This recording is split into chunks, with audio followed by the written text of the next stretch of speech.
যে কোনো ওষুধের সাথে যে বিশাল তথ্যের কাগজটা থাকে সেটা পড়াটা বেশ ঝামেলার, তাই না? কঠিন কঠিন সব শব্দে ভরা। চলুন আজ আমরা লিভোফ্লক্স নামের একটা অ্যান্টিবায়োটিকের সেই কঠিন তথ্যগুলোকেই একদম সহজ করে বুঝে নিই।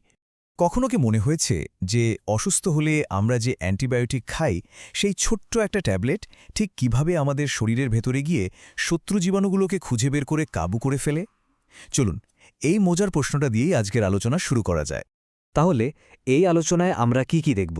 প্রথমেই জানব লিভোফ্লক্স আসলে কি, তারপর দেখব এটা কোন কোন রোগের জন্য ব্যবহার করা হয়, কিভাবে এটা খেতে হয়, এর সাথে কি ঝুঁকি জড়িত, আর সবশেষে যে বিষয়গুলো আমাদের সবার মনে রাখা উচিত। আচ্ছা, তাহলে শুরু করা যাক একদম গোড়া থেকে। সবার আগে আমাদের জানতে হবে এই লিভোফ্লক্স জিনিসটা আসলে কি আর এটা কোন ধরনের ওষুধ। তো এই যে লিভোফ্লক্স, এটা আসলে ফ্লোরোকুইনোলোন গ্রুপের একটা বেশ শক্তিশালী আর আধুনিক অ্যান্টিবায়োটিক। সহজ কথায় যদি বলি, এটা এমন একটা অস্ত্র যা অনেক ধরনের ক্ষতিকর ব্যাকটেরিয়ার বিরুদ্ধে লড়াই করার জন্যই ডিজাইন করা হয়েছে। এটা কিভাবে কাজ করে সেটা বোঝার জন্য একটা দারুণ সহজ উদাহরণ আছে। ভাবা যাক, ব্যাকটেরিয়াগুলো হলো ফটোকপি মেশিনের মতো, যারা নিজেদের ডিএনএ কপি করে নিজেদের সংখ্যা বাড়িয়েই চলেছে। লিভোফ্লক্স ঠিক এই জায়গাতেই কাজটা করে। এটা ব্যাকটেরিয়ার ভেতরে ঢুকে ওই ফটোকপি মেশিনটাকেই জ্যাম করে দেয়। মানে যে এনজাইমগুলো ব্যাকটেরিয়ার ডিএনএ কপি করার জন্য দরকার সেগুলোকে ব্লক করে দেয়।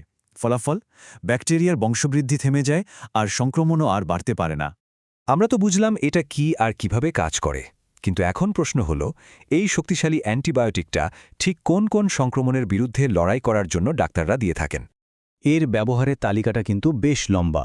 যেমন ধরুন, সাইনাসের সমস্যা, ব্রঙ্কাইটিস, নিউমোনিয়া মানে শ্বাসতন্ত্রের নানা সংক্রমণে এটা কাজ করে। আবার ধরুন ইউরিনারি ট্র্যাক্ট ইনফেকশন বা কিডনির সংক্রমণেও এটা ব্যবহৃত হয়। এমনকি ত্বক বা পেটের সমস্যা যেমন ডায়রিয়া বা কলেরা চিকিৎসাতেও এর ব্যবহার আছে। তবে একটা জিনিস কিন্তু মাথায় রাখতে হবে, লিভোফ্লক্স কিন্তু সব ধরনের ব্যাকটেরিয়ার উপর কাজ করে না। এটা কিছু নির্দিষ্ট জীবাণুকে টার্গেট করেই বানানো হয়েছে। আর ঠিক এই কারণে সঠিক রোগ নির্ণয় করে ডাক্তারের পরামর্শ নেওয়াটা এত বেশি জরুরি। ওকে, এখন আসা যাক খুব দরকারি একটা দিকে, এই ওষুধটা ব্যবহার করার নিয়মকানুন। মানে এর ডোজ কেমন হবে আর এটা কিভাবে পাওয়া যায়। একটা কথা খুব পরিষ্কারভাবে বুঝতে হবে, লিভোফ্লক্সের কিন্তু কোনো বাধা ধরা ডোজ নেই।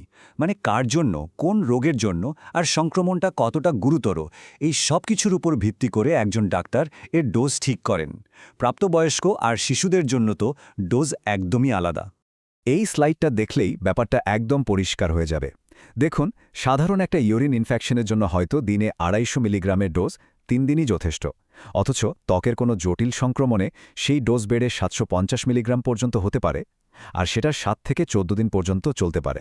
শুধু যে ট্যাবলেট হিসেবে পাওয়া যায় তা কিন্তু নয়, এটা ওরাল সলিউশন হিসেবেও আছে।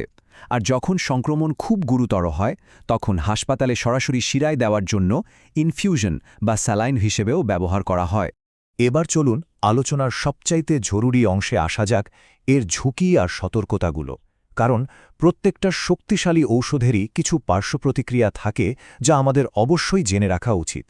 দেখুন, কিছু সাধারণ পার্শ্বপ্রতিক্রিয়া যেমন বমিভাব বা পেটে ব্যথা এগুলো হতেই পারে, কিন্তু কিছু কম সাধারণ হলেও বেশ গুরুতর ব্যাপারও ঘটতে পারে। যেমন ত্বক রোদের প্রতি অতিরিক্ত সংবেদনশীল হয়ে পড়া, শরীরে কাঁপুনি, এমনকি মানসিক বিভ্রান্তির মতো সমস্যাও দেখা দিতে পারে। তথ্যপত্রে একটা খুবই মারাত্মক ঝুঁকির কথা আলাদা করে বলা আছে, আর সেটা হলো চোখের রেটিনা বিচ্ছিন্ন হয়ে যাওয়ার সম্ভাবনা। যদিও এটা খুবই বিরল একটা ঘটনা, কিন্তু এর গুরুত্ব অনেক। তাহলে কাদের বিশেষভাবে সতর্ক থাকতে হবে? প্রথমত, যাদের আগে কুইনোলোন গ্রুপের কোনো ওষুধে অ্যালার্জি হয়েছে তাদের জন্য লিভোফ্লক্সিন পুরোপুরি নিষিদ্ধ। এছাড়া গর্ভবতী নারী বা যে মায়েরা শিশুকে বুকের দুধ খাওয়াচ্ছেন তাদের ক্ষেত্রেও এই ওষুধটা ব্যবহার না করার জন্যই বলা হয়েছে। আরেকটা খুব বড় ব্যাপার হলো অন্য ওষুধের সাথে এর বিক্রিয়া। যেমন ধরুন, গ্যাসের ওষুধ বা আয়রন ট্যাবলেট যদি এর সাথে খাওয়া হয় তাহলে লিভোফ্লক্সের কার্যকারিতা কমে যেতে পারে। আবার কিছু ব্যথানাশক ওষুধের সাথে খেলে স্নায়বিক উত্তেজনা বেড়ে যাওয়ার ঝুঁকি থাকে। এই যে এতক্ষণ ধরে আমরা এত কিছু জানলাম, তার সবকিছুর সারমর্ম কিন্তু এই একটা লাইনেই বলা আছে। তথ্যপত্রের সবচেয়ে গুরুত্বপূর্ণ বার্তা এটাই। আর এই কথাটা কিন্তু শুধু এখানে নয়, সারা বিশ্বেই এক। কেন? কারণটা আমরা এতক্ষণ ধরে আলোচনা করেছি। ভুল ডোজের বিপদ, মারাত্মক পার্শ্বপ্রতিক্রিয়া আর অন্য ওষুধের সাথে বিক্রিয়ার ঝুঁকি। এ কারণেই রেজিস্টার্ড চিকিৎসকের পরামর্শ ছাড়া চলার কোনো সুযোগই নেই। তো আলোচনার একদম শেষে এসে গেছি আমরা। চলুন সব গুরুত্বপূর্ণ পয়েন্টগুলো একবার ঝালিয়ে নেওয়া যাক, যাতে মূল কথাগুলো আমাদের মনে থাকে। তাহলে সারসংক্ষেপটা কি দাঁড়ালো? ১. এটা একটা খুব শক্তিশালী অ্যান্টিবায়োটিক যা নির্দিষ্ট ব্যাকটেরিয়াকে টার্গেট করে। ২. এটা শ্বাসতন্ত্র থেকে শুরু করে ত্বক বা পেটের অনেক সংক্রমণে কাজে দেয়। ৩. এর ডোজ আর কোর্স সম্পূর্ণভাবে একজন ডাক্তার ঠিক করবেন। ৪. এর পার্শ্ব প্রতিক্রিয়া আর অন্য ওষুধের সাথে এর বিক্রিয়া নিয়ে সতর্ক থাকতে হবে। আর ৫ নম্বর এবং সবচেয়ে জরুরি কথা হলো, এটা সবসময় ডাক্তারের পরামর্শ মেনেই ব্যবহার করতে হবে। শেষে একটা কথা আবারও মনে করিয়ে দেওয়া দরকার, এই পুরো আলোচনাটা শুধুমাত্র তথ্যের জন্য। এটাকে কোনোভাবেই ডাক্তারি পরামর্শের বিকল্প হিসেবে ভাবা যাবে না।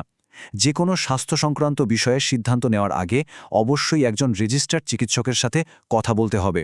সবশেষে একটা প্রশ্ন রেখে যাই। যখনই কোনো নতুন ওষুধের কথা আসে, তখন এটা কি কাজ করে এই প্রশ্নটা তো আমরা করি, কিন্তু এর বাইরে আর কোন প্রশ্নটা করা সবচেয়ে বেশি জরুরি বলে মনে হয়, যা হয়তো আমাদের স্বাস্থ্য সুরক্ষায় আরও বড় একটা ভূমিকা রাখতে পারে? একটু ভেবে দেখা যেতে পারে।